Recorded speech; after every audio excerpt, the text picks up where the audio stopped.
Hello everyone, तो कैसे हैं आप लोग। अरे यार, ये चाकू क्यों दिखा रहा है। अरे यार, ये मार क्यों दिया। अरे भाई रोको उसको, कोई अरे कोई सीआईडी को बुलाओ यार। अरे तो क्या ये केस आप सॉल्व करना चाहते हो?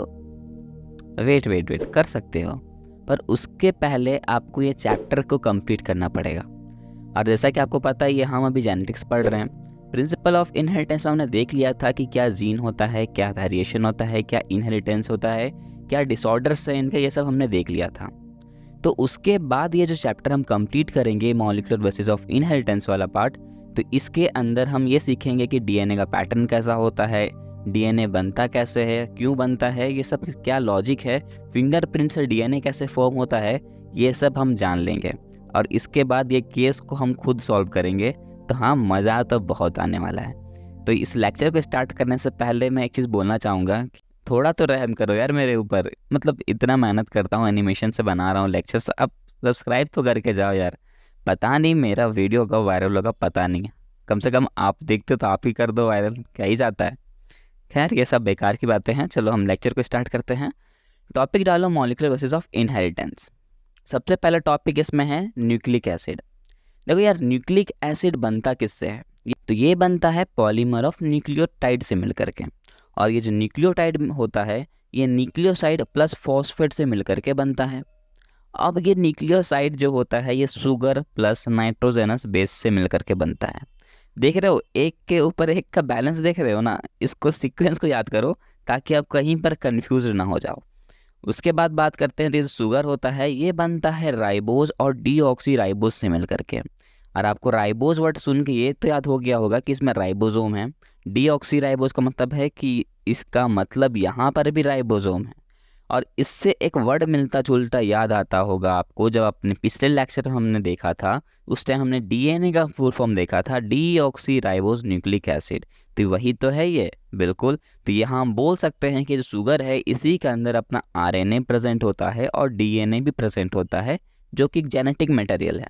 तो क्वेश्चन नीट में आया था कि न्यूक्लिक एसिड के अंदर कौन कौन सा सब्सटेंस आते हैं, तो उसमें ऑप्शन में आरएनए था और भी कुछ कुछ था। तो जो जानता होगा वो डीएनए या फिर आरएनए को टिक किया होगा, अदरवाइज उसने वो क्वेश्चन छोड़ दिया होगा। तो आप वैसा गलती ना करो, इसलिए मैंने इस सीक्वेंस को रेडी किया है। तो ये न्यूक्लिक एसिड के बाद आता है नाइट्रोजन बेसिस। नाइट्रोजन बेसिस की बात करो तो वो दो होते हैं, एक होता है प्यूरिन्स, एक होता है पायरिमिडिन्स। प्यूरिन्स की बात करते हैं तो उसके अंदर एजी आता है, मतलब कि एडानिन और गुआनिन। और पायरामिडिन्स की बात करते हैं तो उसके अंदर आता है टीसीयू, इसको शॉर्ट में याद रखो आईसीयू। बस आई की जगह टी लगा लो, क्योंकि टी का मतलब है थाइमिन, सी का मतलब साइटोसिन, यू का मतलब यूरासिल। ये सब क्या है सर, क्या पढ़ा रहे हो? वेट करो, अभी सब क्लियर होता चलेगा। इसको रहने दो, अभी हम आगे इसको ज्वाइन करेंगे। रहने दो यार, मतलब कि अभी तक इतना सीख लिए हो ना, आगे भी सीखेंगे। नेक्स्ट टॉपिक है डीएनए। डीएनए का फुल फॉर्म मैंने बता दिया है, डीऑक्सीराइबोज न्यूक्लिक एसिड है। इसको आइडेंटिफाइड किया था फ्रेडरिच मिशर ने, जो कि इम्पोर्टेंट है। उस दूसरी बात करते हैं तो डीएनए जो होता है, ये एसिडिक इन नेचर का होता है। और दो साइंटिस्ट और थे, विल्किंस एंड फ्रैंकलिन, ये भी डीएनए की स्टडी कर रहे थे एक्सरे क्रिस्टलोग्राफी के थ्रू। दो साइंटिस्ट और हैं, वॉटसन एंड क्रिक। ये बहुत फेमस साइंटिस्ट थे क्योंकि इन्होंने ही डीएनए का डबल हेलिक्स मॉडल दिया था, और ये क्वेश्चन नीट में आ ही जाता है। फिर बात करो नाइट्रोजन बेसिस की। जी हाँ, अभी नाइट्रोजन बेसिस हमने पढ़ा ना, कितना पढ़ा था टोटल? देखा जाए तो दो था, एक प्यूरिन्स था, एक पायरामिडिन्स था, जिसमें दो और इसमें तीन, टोटल अगर देखा जाए तो 5 नाइट्रोजन बेसिस हो रहे थे ना। लेकिन उसमें से डीएनए में सिर्फ 4 नाइट्रोजन बेसिस ही काम करते हैं। वो भी कौन कौन से? तो ATGC, एडानिन, थाइमिन, गुआनिन और साइटोसिन। ओके, अब क्लियर हो रहा है ना वो क्यों पढ़ा था हमने? हाँ। अब आगे बात करते हैं, तो ये जो एडानिन होता है और जो थाइमिन होता है, ये दोनों आपस में 2 हाइड्रोजन बॉन्ड के थ्रू कनेक्ट होते हैं। अब बहुत जन बोलेंगे यहाँ कि सर ये तो डबल बॉन्ड है, 2 हाइड्रोजन बॉन्ड क्यों कह रहे हो? अरे मेरे भाई, हम केमिस्ट्री नहीं पढ़ रहे हैं। ओके, तो अपना जो नॉमेनक्लेचर का जो टॉपिक ला रहे हो ना, उसको मत लाओ, इसको लाने की ज़रूरत नहीं है। जी हाँ, ये बहुत पेचीदा आपको लग रहा होगा ना, पर हम क्या कर सकते हैं, एनसीईआरटी ने 2 हाइड्रोजन बॉन्ड ही लिखा है। और आपको नीट में भी क्वेश्चन जब आया था ना, तो 2 हाइड्रोजन बॉन्ड का ही आया था। तो इसका मतलब यहाँ पे एक चीज़ समझ गए होगे आप। अब दूसरा कोई साइड बुक मत छुओ, सिर्फ और सिर्फ एनसीईआरटी को फॉलो करो, वरना तुम 2 हाइड्रोजन बॉन्ड की जगह डबल बॉन्ड टिक करके आ जाओगे। ऐसा गलती मत करना।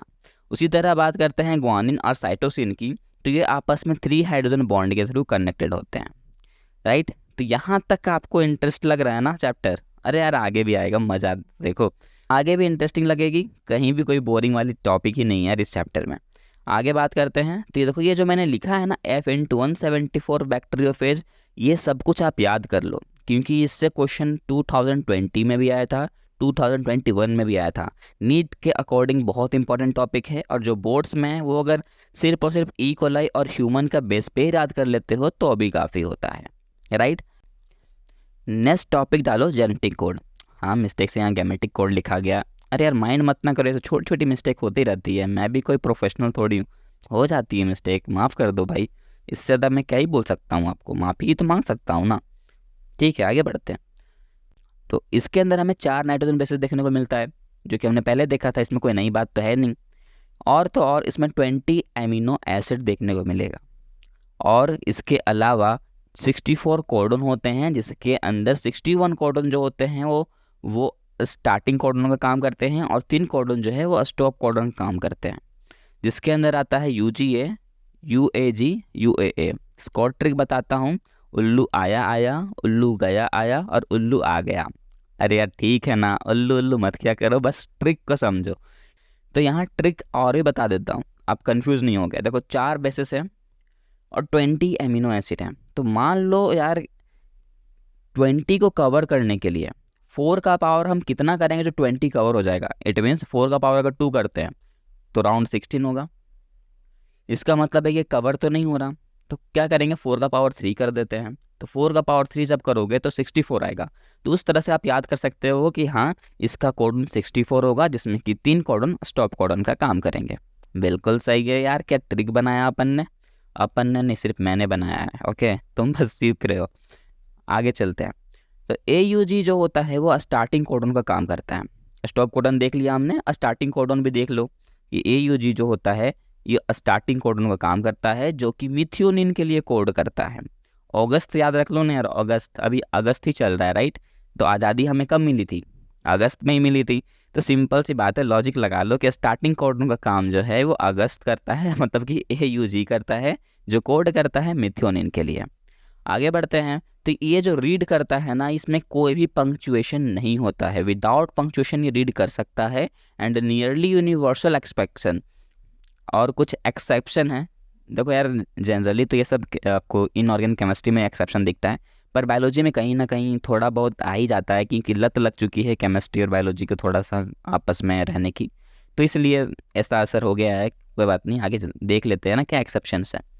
पहला एक्सेप्शन है माइटोकॉन्ड्रियल कोडन्स एंड सम प्रोटोजोन्स। इसमें कुछ एक्सेप्शन है, ठीक है, बस इतना जान लो क्या एक्सेप्शन है, ये जानने की ज़रूरत नहीं है। और कोड जो होता है वो डीजनरेट भी हो सकता है। कब हो सकता है वो देखो, हमेशा तो होता है कि एक कोडोन जो होता है एक एमिनो एसिड के लिए कोड करता है, लेकिन कभी कभी एक एमिनो एसिड को कोड करने के लिए एक से अधिक कोडोन का भी यूज हो जाता है, तब उस केस में कोड डीजनरेट कर सकता है। और हमें ये तो पता ही होगा कि जब DNA का ट्रांसक्रिप्शन होता है तो RNA फॉर्म होता है, और RNA का जब ट्रांसलेशन होता है तो प्रोटीन में फॉर्म होता है। इसको हम आगे डिटेल में देखने वाले हैं, सब्र करो बस, ओके। यहाँ तक आपको अच्छा लग रहा है ना लेक्चर? यहाँ तक तो कोई डाउट नहीं होगा मेरे हिसाब से, आगे भी नहीं होगा। चलो आगे देखेंगे DNA का डबल हेलिक्स मॉडल। तो आपको DNA का डबल हेलिक्स मॉडल तो दिख ही रहा होगा, पर अभी कुछ समझ नहीं आ रहा होगा कैसा है यार, मैंने कुछ बताया ही नहीं अभी, एक एक करके समझते हैं। देखो आपको यहाँ पर दिख रहा है क्या, C और G, A और T, क्या है ये सब? कोडोन ही तो हैं, बिल्कुल जैसा कि हमने देखा था। और हमने ये भी पता है कि DNA में सिर्फ 4 कोडोन ही होते हैं, ATGC, तो यही आपको दिख रहे होंगे, बिल्कुल यही दिख रहे हैं। 2 हाइड्रोजन बॉन्ड से कौन कनेक्टेड है? A और T। 3 हाइड्रोजन बॉन्ड के साथ कौन कनेक्टेड है? G और C। तो ये G का जो G है, ये क्या है? कोडोन है। तो उसका एंटी कोडोन जो होता है वो C होता है, और A का एंटी कोडोन T होता है। तो हम इसको बोल सकते हैं कि ये जो DNA के स्ट्रैंड्स है ये एंटी पैरेलल DNA स्ट्रैंड्स हैं, बोल सकते हैं ना, क्योंकि ये जस्ट अपोजिट है। एक कोडोन है तो उसका ये एंटी कोडोन है। तो यहाँ पर आपको एंटी कोडोन वर्ड नया नया सुनने को मिल रहा होगा, कोई बात नहीं, यहाँ सभी कुछ नया सीखने को मिलेगा, पर बस सब्र करो, आगे हम अच्छे से इसको एक्सप्लेन करेंगे। अभी ये तो समझ गए कि ये जी का एंटीकोडन कौन होता है, सी होता है, और ए का एंटीकोडन टी होता है। इसीलिए हमने इस डीएनए के स्ट्रैंड को कह दिया एंटी पैरेलल डीएनए स्ट्रैंड। कोई डाउट है क्या? कोई भी डाउट नहीं। यही आगे जा करके डीएनए के लैडर्स बनाते हैं, जैसा कि आपको यहाँ दिख रहा होगा CGAT इस तरफ लिखा हुआ है। बिल्कुल कोई डाउट नहीं है इसमें। अगर हम बात करते हैं तो ये जो डीएनए का लैडर बनता है, उसके बाद इसको सपोर्ट प्रोवाइड करने के लिए बैकबोन चाहिए होता है। वो बैकबोन बना होता है शुगर प्लस फॉस्फेट से, इसीलिए उस बैकबोन को हम शुगर फॉस्फेट बैकबोन कहते हैं। तब जा करके जो डीएनए का डबल हेलिक्स मॉडल है वो हमारा तैयार होता है। तो सोच लो, इतना जाकर मेहनत करते हैं तब जा करके डीएनए का डबल हेलिक्स मॉडल सही से बना था। अब ये भी कंप्लीट नहीं हुआ है, अभी आगे भी सुनो। ये जो मॉडल बन गया डबल हेलिक्स वाला, तो यहाँ पर आपको नाइट्रोजन बेसेस दिख रहे होंगे, याद करो वही ATGC वाला। तो ये लाइन बन चुका है, तो वो क्या है? वही तो है कोडोन, राइट। एक A है तो एक T है, एक G है तो एक C है, यही तो है कोडोन जो एक स्ट्रेट लाइन में कन्वर्ट हो चुके हैं। तो अगर हम बात करें तो जो दो बेसिस के डिफरेंसेस आपको दिख रहे होंगे, दो बेसिस के डिफरेंस समझ रहे हो, मतलब कि ये एक नाइट्रोजन बेस, ये दूसरा नाइट्रोजन बेस, ये दोनों के बीच का जो डिफरेंस होता है वो 3.4 एंगस्ट्रॉम का होता है। ओके। और अगर हम बात करें तो ऐसे ऐसे 10 नाइट्रोजन बेस जब मिलते हैं तो डीएनए का एक टर्न कंप्लीट होता है। ये मैं मजाक नहीं कह रहा, ये आपके एनसीईआरटी में लिखा है, और इस तरह से लिखा है ना कि आप रीड करोगे तो समझ नहीं पाओगे। इसलिए मैंने इस तरह का सीक्वेंस बनाया है ताकि आप यहाँ मज़े मज़े में ही सीख जाओ। कुछ भी एक्स्ट्रा हमने नहीं किया है। ये जो नाइट्रोजन बेसिस हमने रेडी किया ATGC वाला, उसी को हमने मिला दिया। जैसे से 10 नाइट्रोजन बेसिस जब मिलेंगे तो हमने कहा ये डीएनए का एक टर्न कंप्लीट होता है। और एक नाइट्रोजन बेसिस की डिफरेंस होती है 3.4 एंगस्ट्रॉम। तो 10 बेसिस की डिफरेंस कितनी हो जाएगी? तो 10 इंटू 3.4 एंगस्ट्रॉम, रिजल्ट आ जाएगा 34 एंगस्ट्रॉम। तो ये हम बोल सकते हैं कि वन टर्न में 34 एंगस्ट्रॉम लगता है।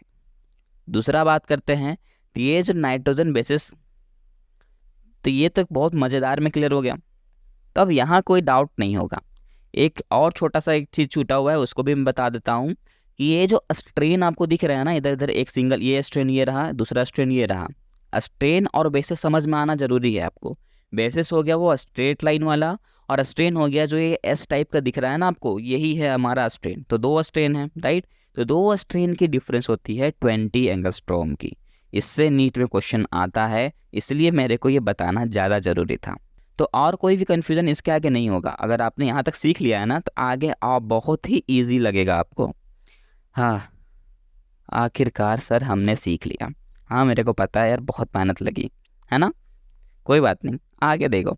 आगे है डीएनए पैकेजिंग। अब डीएनए तो अपन ने बना लिया, अब इसको पैकिंग करेंगे। पैकिंग किस में करते हैं अपन? कोई भी प्लास्टिक हो, रफ है ना, करते हैं ना। करते हैं कि नहीं करते यार? बिल्कुल करते हैं। मान लो कहीं आप रिसेप्शन पे जा रहे हो, तो आप क्या करते हो? लिफाफा तो देते ही हो ना उसको, मतलब पैसे जो भी आप लेके गए हो देते हो उसको, पैकिंग करके देते हो ना। ऐसा तो नहीं देते हैं खुले में, ले भाई ले रख ले तू पैसा, ऐसा तो नहीं करते होंगे, राइट। तो उसी तरह अब डीएनए बन चुका है, इसको पैकिंग करेंगे, एक सेफ से इसको रखेंगे ताकि भैया ये डैमेज उमेज ना हो जाइए। ओके। तो इसको भी मैंने एक कहानी के रूप में बनाया है। कहानी को याद रखो, आपको ये भी याद करने की ज़रूरत नहीं है। देखो कहानी कुछ इस तरह है। आपको ये फिगर दिख रहा होगा, जहाँ पर आपको एक इलेक्ट्रिक पोल दिख रहा होगा और उसके ऊपर इलेक्ट्रिक वायर लगे हुए हैं, दिख रहे हैं।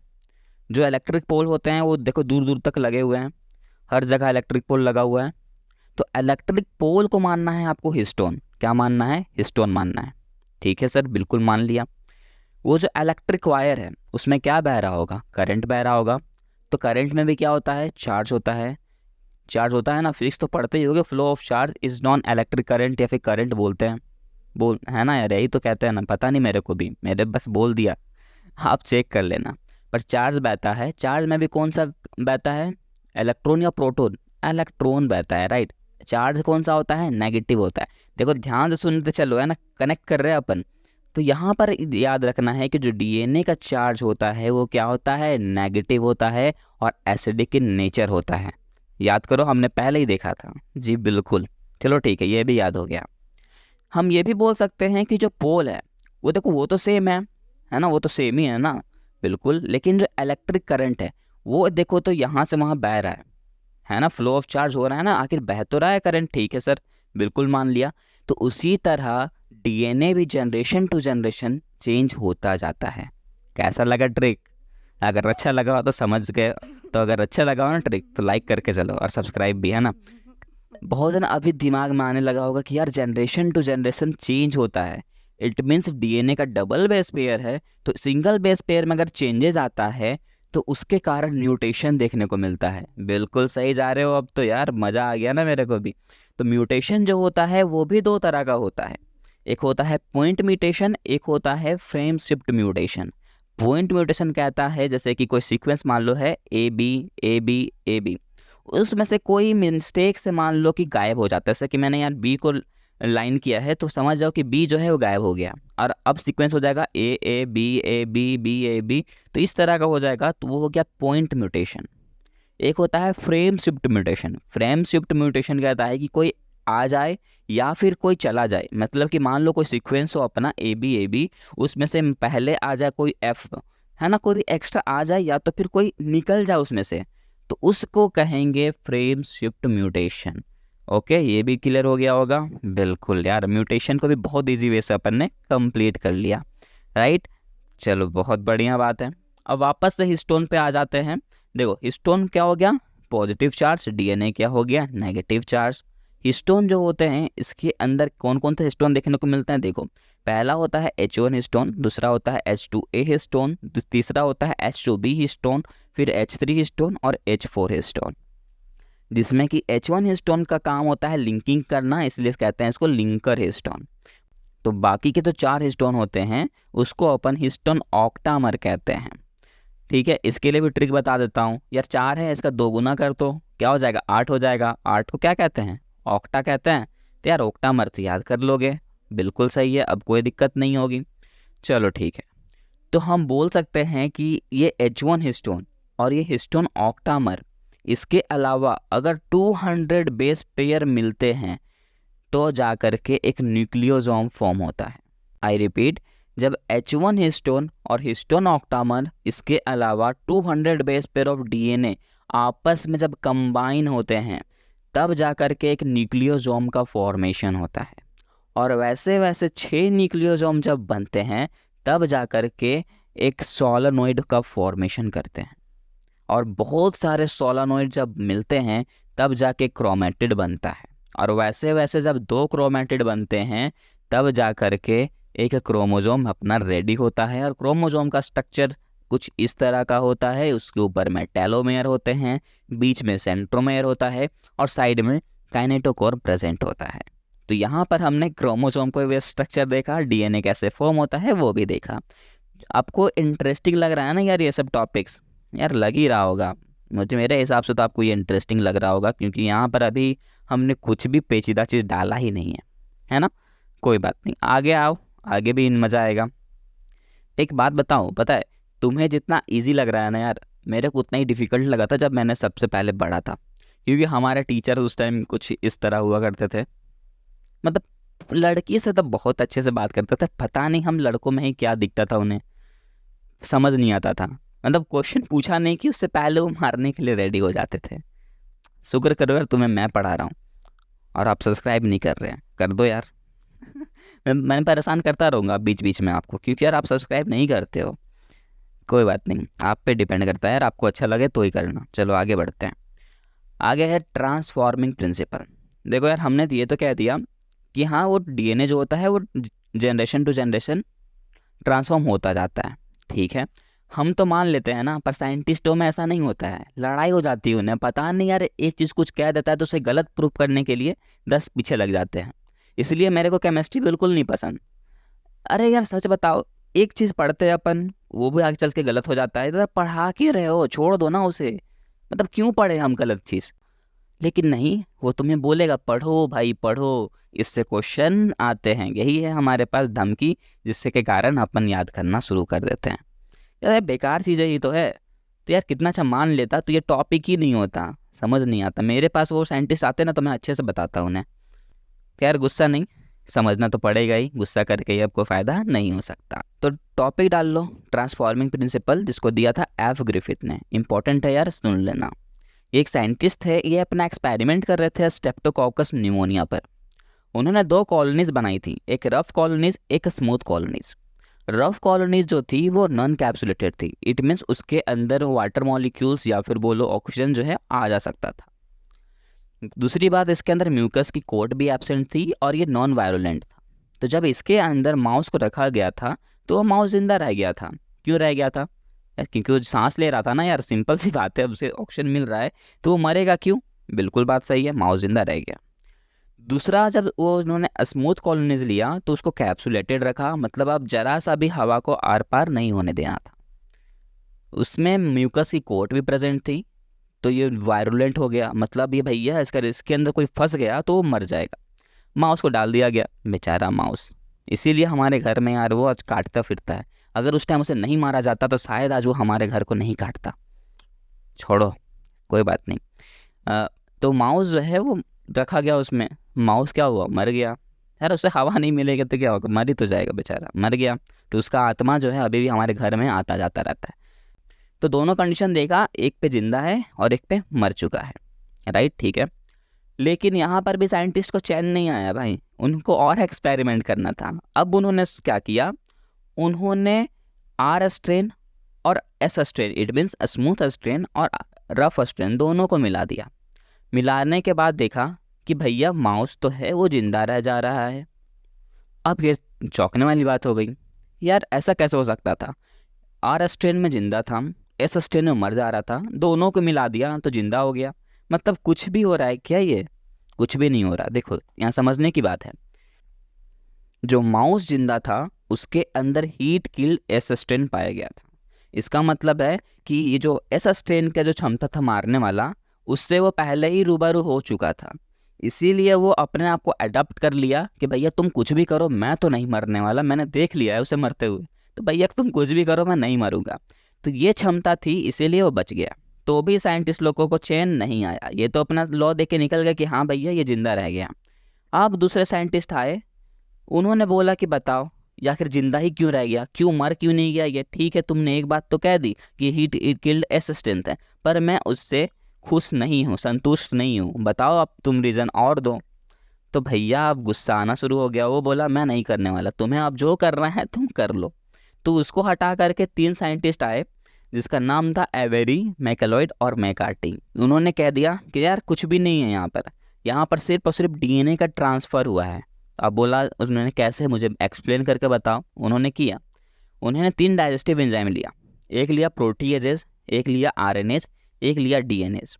प्रोटीएजेज मतलब जो प्रोटीन को डाइजेस्ट कर सके, आरएनए जो आरएनए को डाइजेस्ट करवाए, और डीएनए जो डीएनए को डाइजेस्ट करवाए। सबसे पहले उन्होंने प्रोटीएजेज लिया, उसके बाद उन्होंने रिएक्शन को देखा, कोई भी चेंजेस नहीं देखने को मिला। तो फिर उन्होंने आरएनएस को लिया, उसमें भी देखा, तो भैया इसमें भी उन्होंने कुछ भी नहीं देखा, जैसा हो रहा था प्रोसेस वैसा ही हुआ। लेकिन जैसे ही उन्होंने डीएनए को डाइजेस्ट करवा दिया, उन्होंने देखा कि ट्रांसफॉर्मिंग प्रिंसिपल होना रुक गया। वो जो जिंदा था माउस वो मर गया। मतलब यहाँ पर पता चल गया कि और कुछ नहीं, डीएनए ही है जो जनरेशन टू जनरेशन ट्रांसफॉर्म होता है, वही ट्रांसफॉर्मिंग प्रिंसिपल का काम करता है। तब जा कर के बोल दिया गया कि ठीक है भैया तुम सही थे और मैं गलत, तो अब तुम जो बोलोगे मैं मानने को तैयार हूँ। ठीक है, हाँ, एक साइंटिस्ट के बारे में हमने पूरा कंप्लीट देख लिया, वो जो एक्सपेरिमेंट था वो भी सीख लिया। 2 साइंटिस्ट और थे, हर्सी और चेस। इसके बारे में जान लो क्योंकि ये नीट 2020 में ही क्वेश्चन आया था। तो यार मैं तो इम्पोर्टेंट टॉपिक है, तो इसको स्किप मत करो, सुन लो बस। इन्होंने अनइक्विवेलेंट प्रूफ दिया था कि डीएनए जो होता है वो जेनेटिक मटेरियल का काम करती है।